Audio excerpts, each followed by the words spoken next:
verse in Skanda Puran, which is quoted in the Tika of the Bhagavatam by Vishnu Chakravarti, and he gives the identity of each one of these. Rukmini is Chandravali, Satyabhama is Radharani, and Jambavati is Alita, and Kalindi Vishaka, Kalindi is Yamuna, and Shaivya. They each one has their counterpart. You can see there. These are their expanded forms in this Dwarka Lila. Of all these queens, Rukmini and Satyabhama are the best. Rukmini is exalted because of her opulence, wealth, and prestige. And Satyabhama is exalted because of her extreme good fortune. They both have good fortune. But there's some story that Satyabhama did some tapasya in one life. She observed Purushottam Brat for 1 month, and then she got Krishna as her husband. Some type of lila here in some expanded form. But somehow generally it's told that Rukmini, she's the first queen, and she's considered, because her own family was so wealthy, Rukma, or whatever her father's name, he was extremely wealthy, so Satyabhama's family wasn't very wealthy. So in that sense, she's more opulent, and she's the first one, considered to be the favorite queen of Krishna. Had the greatest opulence in Krishna's palace, but Satyabhama was the most fortunate.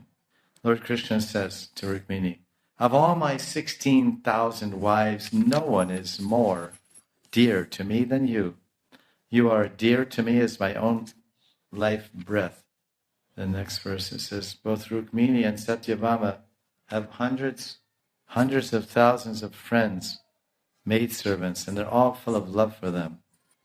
Now it switches to the girls of Gokul. The gopis of Vrindavan, the young girls of Gokul, are very eager to get Krishna as their husband, although the circumstances of their lives never allowed them to love Krishna. Swakiya, married love. Then it goes on, he says, the gopis' intense love for Krishna may be seen in the following statement. When Krishna was staying in Mathura, one gopi of Vrindavan spoke to her friend. This is text 15. She says, "Oh Sakhi, if Krishna does not return here to Braj to enjoy pastimes with us, if he doesn't come back, then what does it matter that Braja's saintly queen Yashoda's always been affectionate like a mother to me?" So the gopis are saying, Mother Yashoda was so kind to us and so affectionate and loved us like her daughters. But now her son has gone to Mathura, and if he doesn't come back, and what does it matter to me that the gopis all love me more than their own life's breath? And what does it matter that Vrindavan forest is more glorious than the forest of Vaikuntha? What value do all these things have if we cannot enjoy pastimes with the peacock-feathered crowned Krishna? To attain Krishna as our husband, we dutifully worship goddess Uma. So, of course, Rupa Goswami says that Krishna did marry the gopis. I mean, there's 3 categories of gopis in Vrindavan. There's the already married gopis like Radharani and Lalita Vishaka, and Krishna had Parakiya Bhav with them. And then there's a group of unmarried gopis like Danya. One is named Danya, D-H-A-N-Y. They're not married, and Krishna, they have an unmarried relation. They have an intimate relationship with Krishna also, although they're not married to anyone else.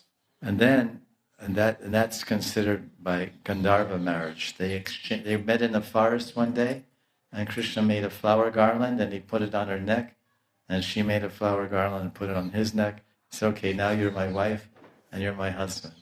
So this is one. Then the third one is that the gopis, the sages of Dandakaranya, they worship Katyayani, and then Krishna became their husband by stealing their clothes. And that was like a Gandharva marriage also. But then acharyas say that later, after that, Krishna danced in the Ras with them, and then Yogamaya announced to everyone in Vrindavan, she said, this year is a very good year to get all your sons married to gopis. And so when Purnamasi made that announcement, it was at the same time that Brahma stole all the cowherd boys and the calves.